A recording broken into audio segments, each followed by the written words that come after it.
students, this is me Mudita and once again welcome back to Mudita IS Warriors. So students, today we are going to discuss the rise of nationalism in Europe. The rise of nationalism in Europe, most important MCQ for class 10th. Okay so first we start question number first. हर question का answer आप लोग को comment में answer करना है. Option A, B, सी या D, या फिर आप कॉपी रख सकते हो और वहाँ पे भी आंसर गेस कर सकते हो और बाद में चेक कर सकते हो कितने क्वेश्चन आपने सही किए हैं. इसे हम एक क्विक रिवीजन भी बोल सकते हैं. एमसीक्यू के थ्रू आप पूरे चैप्टर को एनालाइज कर सकते हो, रिवाइज कर सकते हो, या फिर सेकेंड तरीका होता है कि आप पहले एमसीक्यू कर ले तो आपको पूरे चैप्टर का आइडिया हो जाए और उसके बाद फिर आप चैप्टर को रीड भी कर सकते हैं. ओके सो फर्स्ट क्वेश्चन है हमारा, a large part of Balkan reason was under the control of. हमने चैप्टर के एंड में पढ़ा था बाल्कन रीजन के बारे में. जो बाल्कन रीजन था वो किसके कंट्रोल में था? Russian empire option B, Ottoman empire option C, German empire option D, Habsburg rulers.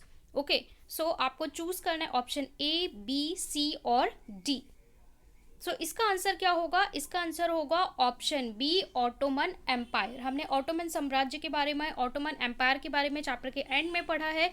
इसका करेक्ट आंसर होगा ऑप्शन नंबर बी. टैली करते चलेंगे आप लोग कितने आंसर सही कर पा रहे हैं.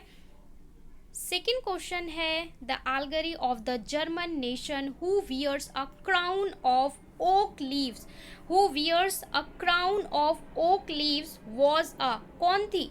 मेरियाना, यूनियन जैक, ब्रिटेनिया या Germania.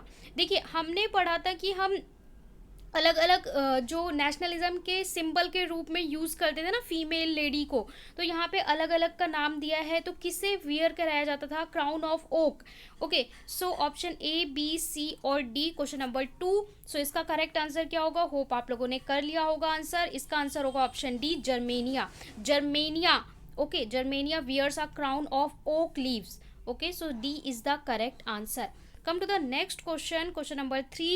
Who was responsible for the unification of Germany? Germany के यूनिफिकेशन किसको रिस्पॉन्सिबल माना जाता है? दो क्वेश्चन यहाँ से बनते हैं कि who is responsible and who is against. कौन फेवर में था, कौन अगेंस्ट में था, दोनों क्वेश्चन पता होने चाहिए. तो फेवर में कौन था? Option A, Count Cavour. Option B, Bismarck. Option C, Garibaldi. Option D, Giuseppe Mazzini. Mazzini या मैचनी दोनों ही बोला जाता है. ऑप्शन ए, बी, सी और डी. इसका आंसर क्या होगा फटाफट से आप लोग बताएंगे. इसका आंसर होगा option number B, Bismarck. Bismarck is the correct answer for question number 3. Okay और अगेंस्ट में कौन था? कौन सी country against the unification of Germany के, वो आप कमेंट में बता सकते हैं. क्वेश्चन नंबर 4 में बोल रहा है, who help in the formation of a nation state in Britain. Okay, option A, the formation of nation state in Britain was result of a sudden upheaval. In 1688, monarchy in Britain had seized the power of English Parliament. Option C, the Parliament through a bloodless revolution seized power of monarchy, which gradually led the emergency of nation state. The British nation was formed as a result of war with Scotland Wolves. देखिए हमने दो unification पढ़ा था, Italy का पढ़ा था, Germany का पढ़ा था, और उसके बाद आपको पढ़ाया जाता था ब्रिटेन का, कि ब्रिटेन का सिचुएशन बिल्कुल अलग था. वहाँ पे तरह तरह की वॉर्स नहीं हुई थी, बल्कि स्टेप बाय स्टेप जो प्रोसेस हुआ था उससे उसका यूनिफिकेशन हुआ है. तो यहाँ पे ब्रिटेन के बारे में आपसे पूछ रहा है, तो आपको इसका आंसर करना है ए, बी, सी या डी. कौन सा कोड इसका सही आंसर होगा? फोर्थ के लिए हमारा C is the correct answer. The parliament through a bloodless revolution, मतलब ऐसा नहीं था कि युद्ध हो रहे हैं, लगातार खून बहाया जा रहा है. ये स्टेप बाय स्टेप पार्लियामेंट के कुछ ऐसे थोड़े थोड़े चेंजेस हुए, स्टेप बाय स्टेप चल के ग्रेजुअली, और जिससे यहाँ पे एक नेशन का फॉर्म हुआ. तो option C is the correct answer for Britain. Okay question number 5 में बोल रहा है, who became the king of united Italy in 1861. 1861 में जब इटली यूनाइट होता है, देखिए इसका आपको मैप भी ज़रूर करना है. आप लोग एक बार मैप देख लेंगे इटली और जर्मनी का, जो यूनाइटेड वाला है और यूनिफिकेशन से जो पहले का मैप है, दोनों को देख लेंगे. दोनों आपको बुक में मिल जाएगा, ठीक है, हिस्ट्री की बुक में. अब यहाँ पे बोल रहा है कौन था? Giuseppe Garibaldi, Victor Emmanuel second, Count Cavour, Giuseppe Mazzini. Option A, B, C और डी कौन सा आपका सही आंसर होगा ये आप लोग को बताना है फिफ्थ के लिए. फिफ्थ के लिए इसका आंसर होगा option B, Victor Emmanuel second. B is the correct answer for fifth question. 1861, यहाँ ये क्वेश्चन आपसे कई बार पूछता है, कौन बना था यूनाइटेड इटली का किंग? ठीक है, तो सबके किंग भी आपको याद होने चाहिए। इसके बाद नेक्स्ट क्वेश्चन है, who was the proclaimed the emperor of Germany in 1871? Proclaim emperor of Germany in 1871, Germany का पूछ रहा है। 1871 में गाइस फटाफट से बताएंगे। Otto von Bismarck, Victor Emmanuel second, Count Cavour, Kaiser William first of the Persia.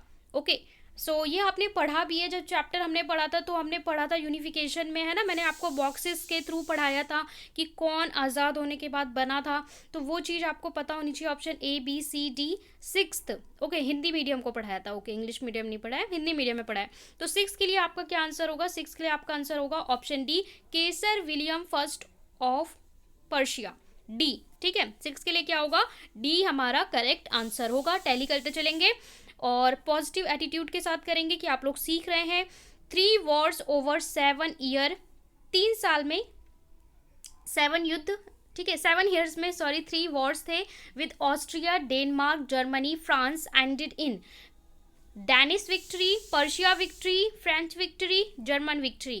Question number 7 answer आप लोग चूज करेंगे। सो इसका आंसर क्या होगा, किसकी क्या जीता जाता है? सो इसके लिए आंसर होगा option number B, Prussia victory. After a 7 year 3 wars, Austria, Denmark, Germany, France ended with Prussia victory. For B is the correct answer. Come to the next question. Next question, who played the leading role in the unification of Germany? Germany unification leading role exist. German emperor, formerly king of Persia, Caesar William, Otto von Bismarck, Persia chief minister, John Halder, German philosopher, Austrian chancellor, Duke Metternich। Okay, option A B C और D. Okay, unification lead role किसका कहा जाता है Germany के unification में? सो ये हमने पहले भी पढ़ा है, किसे बोला जाता है? Otto von Bismarck. B is the correct answer. ठीक है, कौन था ये? Prussia chief minister. Next question है हमारा question number 9, what happen to Poland at the end of 18th century? 18th century के एंड में पोलैंड के साथ क्या होता है? Which of following answer is correct? Poland achieve independent at the end of 18th century. Poland came totally under the control of Russia and become part of Russia. Poland become the part of Eastern Germany. Poland was partitioned end of the 18th century by 3 great powers, Russia, Persia, Austria. So option A B C और D. End of the 18th century की बात करें, and of the 18th century क्या होता है? So इसका correct answer क्या होगा? End of the 18th century Poland के साथ क्या होता है? सो इसका करेक्ट आंसर होगा option number D, Poland was partitioned at the end of 18th century 3 great powers, Russia, Persia and Austria. Come to the next question, question 10. Who said when France sneeze the rest of Europe catch cold? ये बहुत ही famous dialogue है। किसने कहा था कि जब France यानी France को अगर छींक आती है तो पूरे यूरोप को जुकाम हो जाता है?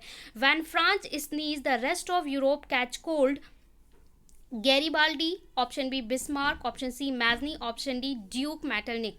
ओके, सो बहुत ही इंपॉर्टेंट क्वेश्चन है हिस्ट्री के पार्ट से, वर्ल्ड हिस्ट्री से, क्वेश्चन नंबर 10। सो इसका आंसर क्या होगा? यहाँ पे हमने जो पर्सनैलिटीज पढ़ी थी वहाँ पे इस डायलॉग को पढ़ा है। सो option number D Duke Metternich. ठीक है, Duke Metternich says when France sneeze the rest of Europe catches cold. Option D is the correct answer.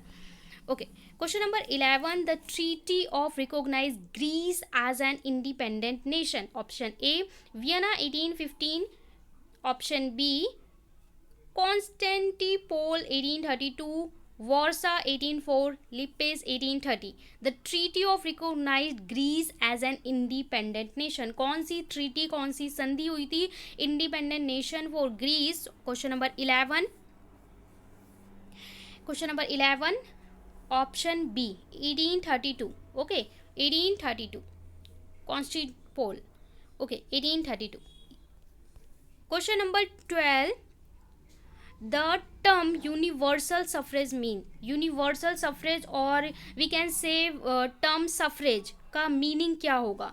The right to vote and get elected granted only to man, the right to vote all adults, the right to vote and get elected granted exclusively property owning man, the right to vote and get elected granted only to education man and women. Question A, B, C or D. Okay, so universal suffrage का meaning होता है the right to vote for all adults. Option B is the correct answer for question number 12. और अगर हम देखेंगे तो वहाँ पे भी जब राइट टू वोट की बात हो रही थी तो केवल रिवोल्यूशनरीज और उसमें भी केवल मैन को देने की बात हो रही थी, फीमेल का कहीं पे कोई रोल नहीं किया जा रहा था. ओके, इसके बाद नेक्स्ट क्वेश्चन है question number 13. Who among the following form the secret society called young Italy. Secret society form की गई थी जिसका नाम था यंग इटली. ओके, सो किसने फॉर्म किया था? Otto von Bismarck, Giuseppe Mazzini, Metternich, John Herder. Option A, B, C, D. Question number 13. So Young Italy, so Giuseppe Mazzini और we can say as Mazzini Mazzini. तो यहाँ पे इनका नाम याद रखना है. ऑप्शन बी यंग इटली के founder. Option B is the correct answer. तो इनको हम वैसे बोल सकते हैं रिवोल्यूशनरीज में काउंट कर सकते हैं. Option B. Next question, question number 40. The liberal nationalism stand for. The liberal nationalism stand for freedom for the individual and equality before law, preservation and autocracy and clerical privilege, freedom for the man, member of society, equality before law, freedom only for senior citizen. Option A, B, C, D. So, इसका answer होगा option number A, freedom for the individual and equality before law. Option A is the correct answer. Question 15. The Napoleonic Code was exported to which of the following reason. Napoleon code के बारे में हम पढ़ते हैं, Napoleon के बारे में पढ़ते हैं class 9th and 10th both में. England, Spain, region under French control, Poland. So 15 के लिए आपका क्या होगा? 15 के लिए होगा option C, region under French control. C is the correct answer. Okay, question number 16 में बोल रहा है the civil code of 1804 in French is usually known as. 1804 का जो कोड है, ठीक है, इसको हम क्या बोलते हैं? सिविल कोड को हम क्या बोलते हैं? The French revolutionary code, Napoleon code, European imperial code, French civil code. Option A, B, C और डी. मोस्ट फेमस क्वेश्चन है ये, तो इसका आंसर सबको पता होगा. Option B, Napoleon code. 1804 के जैसे ही कोड की बात होती है वैसे ही नेपोलियन का नाम आपके फ्रंट में आ जाना चाहिए. ठीक है, हिंदी में से नेपोलियन संहिता भी कहते हैं. नेक्स्ट क्वेश्चन है question number 17. The French revolutionaries declare that the mission and destiny of the French nation was. Option A, to conquer the people of Europe, to liberate the people of Europe from despotism, the standard absolute monarchy in all the country, to propagate the ideal liberty, equality, fraternity in equal part of the world. So 17 का हमारा क्या answer होगा? 17 का होगा B, to liberal the people Europe from despotism. Okay, option B is the correct answer. The French revolution declare that the mission of French nation was. Option B 17. Okay, come to the next question 18. The first great revolution which give clear idea of nationalism with core words liberty, equality and fraternity was the Russian Revolution, the French Revolution, the American Revolution, the India's War of Independence. ये चारों बहुत ही important revolution है जिनके बारे में आप पढ़ चुके हैं, कुछ 9th में कुछ 10th में. सो यहाँ पे आपको बताना है किसने हमें ये आइडिया दिया लिबर्टी, इक्वालिटी एंड फैटर्निटी का. 18. सो इसका आंसर होगा option number B, the French revolution. Most famous French revolution 1789, France की क्रांति. इसने पूरे वर्ल्ड को, पूरे वाइड वर्ल्ड को हमें जो कॉन्सेप्ट दिया है वो किसका दिया है? लिबर्टी, इक्वालिटी एंड फैटर्निटी का. ये क्वेश्चन ऐसे भी पूछा जाता है जब आप इंडिया का पार्ट पढ़ते हो, इंडिया का कॉन्स्टिट्यूशन पढ़ते हो, वहाँ पे भी पूछते हैं कि जो हमारा कॉन्स्टिट्यूशन है वहाँ पे ये लिबर्टी, इक्वालिटी, फैटर्निटी कहाँ से लिया है, कौन से कॉन्स्टिट्यूशन से? तो फ्रेंच रिवोल्यूशन से वहाँ ये वर्ड आया था और वहीं से वहाँ के कॉन्स्टिट्यूशन से लिया गया. Option B is the correct answer. Question number 19. Which of following country did not attend the congress of Vienna. Congress of Vienna किसने अटेंड नहीं किया था? ब्रिटेन ने, रशिया ने, पर्शिया ने या स्विट्जरलैंड ने. सो 19 ओके, किस किसने अटेंड किया था ये भी पता होना चाहिए, किसने नहीं किया था। अगर आपको ये पता है किसने अटेंड किया है तो किसने नहीं किया वो बता सकते हो। Option D is the correct answer, Switzerland ने अटेंड नहीं किया था। Ernest Renan believe that the existence of nation is necessary because, जब आप चैप्टर स्टार्ट करते हो तो वहाँ पे एक पिक्चर बनी होती है, ठीक है, एक लेडी की, वहाँ पे कुछ लोग रैली में चल रहे हैं, एक स्टैचू बना होता है और नीचे कुछ इंस्ट्रक्शन लिखी है जो आपका चैप्टर एनसीईआरटी में स्टार्ट होता है। वहाँ पे अर्न्स्ट रैनन के बारे में थोड़ी सी इन्फॉर्मेशन साइड में लिखी हुई है कलरफुल बॉक्स में, तो वहीं से ये क्वेश्चन है। The Renan believe that the existence of nation is necessity because it insure protection to all inhabitants, it ensure liberty to inhabitant citizen, it ensure parliamentary form of government to its inhabitant, it ensure job and good health to all its inhabitants। Option A, B, C और D. So इसका correct answer होगा option B, to ensure liberty to all inhabitant citizen. B is the correct answer. Okay, question number 21, pick out the correct definition to define the term plebiscite. Plebiscite को कौन सही से define कर रहा है? Plebiscite is a direct vote by which only the female member of a region are asked to expect reject a proposal. Direct vote of female member of a system to accept reject proposal, direct vote by a chosen few form of the total population particular reason accept reject, or direct vote of the citizen reason asked to accept reject proposal। Option A, B, C और D. सो इसके लिए हमारा answer होगा option number D. ये होता है direct vote of which citizen of a region were asked to accept और reject a proposal. 21 option D is the correct answer. Next question, match the term with the statement given below. आपको term दी है, इसको आपको match करना है। Auto pen society is, यहाँ पे कुछ आपको 4 टर्म्स दिए हैं और उसमें कौन सा कोड सही है वो आपको चूज करना है। A society under a benevolent monarchy, a society that unlikely to ever exist, a society under control to chosen wise man, a society under parliamentary democracy। 22 you have to choose 22। So इसके लिए हमारा answer होगा B, that means second and third. जो आपका second है and third है ये correct है, तो इसके लिए हमारा कौन सा हो जाएगा? बी हो जाएगा 22 के लिए।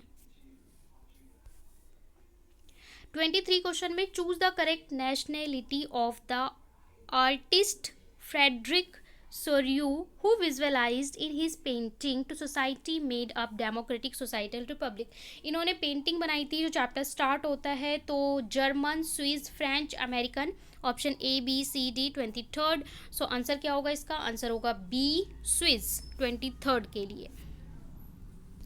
24th क्वेश्चन में बोल रहा है, which area was the most serious source of nationalism tension in Europe after 1871, southern Europe, mid Europe, Balkan, eastern. 1871 के बाद पूछ रहा है 24 में। सो इसका आंसर क्या होगा? इसका आंसर होगा option number C, Balkan state. बहुत ज़्यादा जो टेंशन वाला एरिया था, तनाव वाला, वो कौन सा था? Balkan state. Option C is the correct answer. Question number 25, dash is perhaps the most celebrated of Italian freedom fighter. Okay, most celebrating 1800 1817 से 1882 तक के किसको बोला जाता है? ज्यूसेपी मैजनी को, मैटरनिक को, ऑटो वॉन बिस्मार्क को, या ज्यूसेपी गैरिबाल्डी। चारों पर्सनैलिटी के बारे में आपको पता होना चाहिए, चारों के बारे में एक नोट बना के पढ़ के जाओ, क्योंकि इन चारों पे क्वेश्चन पूछे जाते हैं। 25। सो 25 का आपका है option number D, Giuseppe Garibaldi. 25 question option D. 26, in 1861 was proclaimed king of United Italy Victor Emmanuel II, Caesar William I, Napoleon, Giuseppe Mazzini। 26। So 26 के लिए हमारा क्या होगा? Option A, Victor Emmanuel II। In 1861 Victor Emmanuel II was proclaimed king of United Italy। So option A is the correct answer. 27, how many wars over 7 years with Austria, Denmark, France ended Persia victory of completed the process of unification। Unification में number of wars की बात कर रहा है। Number of wars 4, option B 3, option C 6, option D 2। इन्हें unite करने के लिए नंबर ऑफ वॉर्स, कितने नंबर ऑफ वॉर्स हुए थे, you have to know. So A, B, C और डी। सो बी, कितने युद्ध हुए थे, कितने वॉर्स हुए थे, number of wars 3 wars. 3 wars के बाद यूनिफिकेशन कंप्लीट हुआ था। So option number B is the correct answer for question number 27। Next question, when Persia took on the leadership of the movement of for nation unification, who was the chief architecture of for the movement? Chief architecture of the movement, option A Otto von Bismarck, Kaiser William I, Giuseppe Mazzini, Metternich. Option A is the correct answer, Otto von Bismarck. Otto von Bismarck, chief architecture for this movement. Option A is the correct answer. Question number 29. In which year did Louis Philippe flee and the National Assembly was proclaimed a republic? National Assembly proclaimed republic 1846, 1848, 1845, 1847. So correct answer is 1848. 1848 is the correct answer, and the National Assembly was proclaimed an republic 1848. Okay, question number 30. What happened at the Treaty of Constantinople, इसको हम कुस्तुतूनिया बोलते हैं हिंदी में, of 1832? The revolutionary nationalism in Europe sparked of struggle of independence among the Greek was recognized as an independent nation. European civilization and mobilization public opinion, its struggle against Muslim. Option A, B, C, D. सो इसके लिए हमारा क्या answer होगा? सो इसके लिए होगा option number C, Greece was recognized as an independent nation. This is your correct option, option C. ठीक है, चलिए आगे बढ़ते हैं. आप लोग की रिवीजन अच्छे से हो रही होगी. Who was Giuseppe Mazzini, what did he do? Giuseppe Mazzini कौन था? ज्यूसिपी मैज़नी कौन था और वो क्या करता था? French revolutionary formed group, British statesman gave a speech देता था, रशियन पॉलिटिशियन था, बुक लिखता था, इटली रिवोल्यूशनरी था, founded 2 underground society, young Italy and young Europe of Berne opposite monarchy.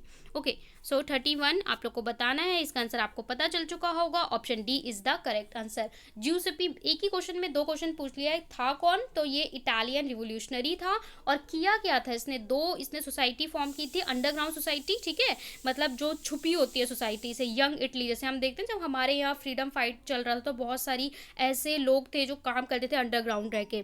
तो ये इसका डी आपका करेक्ट आंसर हो जाएगा 31 के लिए. 32 में हमसे बोल रहा है when did the treaty of Vienna take place and who were participate? 1861 कब हुआ और किसने पार्ट लिया? अगेन 2 क्वेश्चन है. 1861 16 Britain Russia Persia, 1815 Britain Russia Persia Austria, Britain and Russia Persia Austria. 32. Okay, so 32 का आपका क्या आंसर होगा? बी, 1815 में, और Britain Russia Persia Austria. This is your answer. Okay, for question number 32. 33 में बोल रहा है व्हाट फॉर कंजर्वेटिज्म. कंजर्वेटिज्म इस वर्ड का क्या मीनिंग है? Strict rule on the society, social norm become conservative, monarchy, the church hierarchy, property, family should be preserve, different norm of different classes. So 33 का आपका क्या होगा? 33 का आपका होगा option number C. C is your correct answer for question number 33. Come to the next question, question number 34. When was Napoleon defeated? 1815, 1820, 1817, 1821. So 34, 1815 is the correct answer. When was Napoleon defeated? 1815. 35. When was the custom union or Zollverein formed at the initiative of Persia and joined by the most of the German state? 1836, 1834, 1837, 1835. So 35 का आपका क्या होगा? 1834. Option B is the correct answer for question number 35. Come to the next question, question number 36. A merchant travelling in 1833 from Hamburg to Nuremberg to sell the goods would have to pass through. जब वो यहाँ से यहाँ तक जाते थे तो वो कितने इससे गुजरते थे? 11 custom barrier, 9 custom barrier, 6 custom barrier, 3 custom barrier. जो हम कहते हैं ना शुल्क देना होता है आप किसी सीमा को पार करते हो तो ठीक है. तो कितने कस्टम बैरियर्स होते थे इनके लिए? 36 का आपको आंसर करना है. सो इसके लिए आपका आंसर होगा ऑप्शन ए, 11 कस्टम बैरियर से पास करते थे. 37 in revolutionary France, the right to vote and get elected was guaranteed exclusively to property owning man, old man and woman, upper class. So 37 का प्रॉपर्टी ओनिंग मैन, जिसके पास property होती थी. Option A is the correct answer. Okay, next question है what is liberalism. Liberalism का क्या meaning था? Derive from the Latin and liberal meaning freedom for the individual and equality for all before the law, end of autocracy, equal rule for all, liberty to upper classes. 38. So 38 के लिए आपका ए होगा. ठीक है, Latin word है और यहाँ पे freedom for individual, equality for all of the law, before the law. Okay, next question पे चलते हैं. Question number 39. यहाँ पे आपसे बोल रहे हैं in mid 18th century Europe world was stature of Germany, Italy and Switzerland. They were divide into kingdom, Dutch, they were sovereign states, they were democracies, they were republics. So इसके लिए हमारा क्या आंसर होगा? इसके लिए हमारा answer होगा A for 39. They were divided into kingdom, duchies and cantons whose rule had autonomous territories. Option A. Question number 40 में आपसे बोल रहा है when did French revolution start. इसका आंसर सबको पता होगा 1789, 1879, 1780 या 1769. तो ये आंसर बच्चे को पता होगा. इसका आंसर होगा 1789. ठीक है, इसको कोई भूल ही नहीं सकता. फ्रेंच रिवॉल्यूशन क्लास 9 में पढ़ा है. Question number 41. How many colours did the new French flag. जो न्यू फ्रेंच का फ्लैग बना था उसमें कितने कलर थे? 2 कलर थे, ट्राई कलर थे, 4 कलर थे या सिंगल कलर था? तो वो भी एक तिरंगा था, ट्राई कलर था. Option B is the correct answer. ठीक है, tricolour. By whom was the state general elected. किसके द्वारा चुना गया था? Man and women, active citizen, women, senior citizen. State general किसके द्वारा चुना गया था, इलेक्ट किया गया था? 42. तो active citizen. Okay, B is the correct answer, active citizen. 43 में आपसे बोल रहा है what was the new name of state general. क्या नाम था? Federal assembly, state assembly, national assembly, people assembly. State general का नाम बदल के क्या रख दिया गया था? न्यू नाम क्या था? सो 43, इसे आपने 9th में भी पढ़ा है तो इसका हो जाएगा option C, national assembly. Okay, state general से क्या? National assembly. 44 में हमसे बोल रहा है what happen when the new events in French reach the different cities of Europe. जब ये बात पूरे यूरोप में अलग अलग सिटीज़ में जाती है तो क्या होता है? There was tumult, the people did not know how to react, student and member of educated middle class began setting up Jacobin club, there were confusion and dissatisfaction in the air. So क्या situation हुई थी जब ये बात फैल रही थी पूरे यूरोप में फ्रांस की घटनाओं के बारे में? सो 44 का आपका क्या होगा? सी. स्टूडेंट्स एंड अदर, जो मिडिल क्लास एजुकेटेड पीपल थे उन्होंने जैकोबियन क्लब बनाना स्टार्ट किया. So option C for 44. What was the purpose of Jacobin club. क्या पर्पस था जैकोबियन क्लब का? To demoralize the people, to speak against France के against बोलना, to hold activities and campaign, to socialize among different races. ठीक है, 45 का आपका क्या आंसर होगा? इसका आंसर होगा C, to hold activities and campaign. मतलब एक्टिविटी करना, कैंपेन करना, लोगों को जागरूक करना. ठीक है, इसके बाद 46 में what was the result of activity campaigning held at the Jacobin club. क्या रिजल्ट हुआ? Prepare the way of French armies move to different countries, they but unrest in the society, they but about crime and destruction, they were immediate peace. 46 आपको इसका answer करना है तो इसका answer होगा option A, prepare the way of French armies to move different countries. Okay, जब एक जगह सिचुएशन होती है तो लोग उससे प्रेरित होकर थोड़ी सी हिम्मत दिखाते हैं और कोशिश करते हैं कि जब यहाँ हो सकता है तो हमारे यहाँ क्यों नहीं हो सकता. नेक्स्ट क्वेश्चन है 47, what did Napoleon do in the territory that was under control? Option A, set about introducing many reforms, set about war strategy, worked for piece, work towards democratic ideas. 47 के लिए आपका होगा answer number A, set after introducing many reform. So 47 A is the correct answer. 48, what type of rule was carried out French during Napoleon's time? Federal rule, democracy, monarchy, Republic. तो जब Napoleon था तो किस तरीके का rule था, ये आप 9th में पढ़ के आए हो, तो सो यहाँ पे कैसा था, monarchy. C is the correct answer 48। 49 में आपसे बोल रहा है, what did Napoleon do to make system efficient and nation in French? क्या किया था उसने सिस्टम को एफिशिएंट बनाने के लिए? In the administrative field he had incorporate revolutionary principles, brought about different reform, work on military, work on the financial condition. किस पे उसने काम किया था? सो इसके लिए होगा आपका option A, in the administration field had incorporate revolutionary participants. A is the correct answer 49। Okay, come to the next question, question number 50, 50वां क्वेश्चन आ चुका है। What was the civil code of 1804 also known as? क्या कहा जाता है 1804 के जो कोड है? The administrative code, code of justice, Napoleon code या नेशनल कोड? किस नाम से इसे जाना जाता है? तो हम इसको जानते हैं option number C, the Napoleon code. The Napoleon code 1804 famous code के नाम से ये विख्यात है। ओके, पॉपुलर है। 51 में बोल रहा है, what did the civil code 1804 bring about? किससे रिलेटेड था? Right to birth to all facility of state, did away with the privilege based on the birth, birth के आधार पर, ठीक है, जो बोला जाता है ना, जन्म के आधार पर आपको अधिकार दिए जाए, उस चीज़ को डिस्ट्रॉय करना, equality before the law and scare, right to property, no right to property, no right to equality. So 51 का आपका क्या होगा? ऑप्शन बी, यही आपका सही आंसर होगा कि जन्म आधारित जितने प्रकार के अधिकार हैं उन्हें हटाया जाए और लोगों को कुछ अपने जो राइट्स हैं वो दिए जाएं, और जो नाप तोल, मेजरमेंट की जो जितनी भी हमारी सिस्टम है वो सब नेपोलियन ने चेंज किया था। B is the correct answer.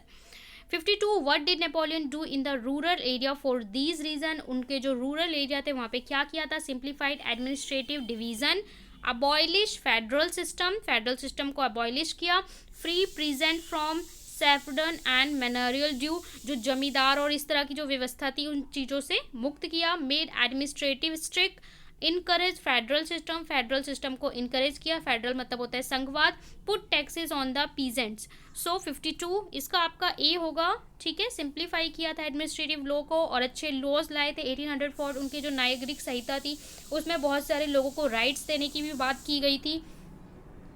53 में आपसे बोल रहा है, what change did Napoleon bring about the towns?